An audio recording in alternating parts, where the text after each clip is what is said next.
Всем привет! Меня зовут Виктор, и я представляю вам очередной объект, выполненный под авторским надзором дизайнера проекта Юлии Файер. Наш объект находится в жилом комплексе «Зодиак» в живописном районе Москвы Покровское-Стрешнево и обладает потрясающими видовыми характеристиками. Я, как дизайнер, не могла это не учесть как архитектурно, так и декораторски.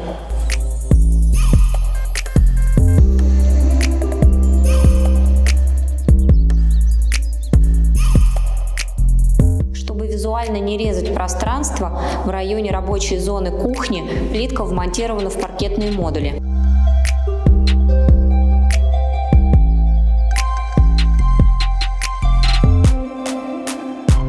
В одной из спален для увеличения площади балкон присоединили к жилому пространству.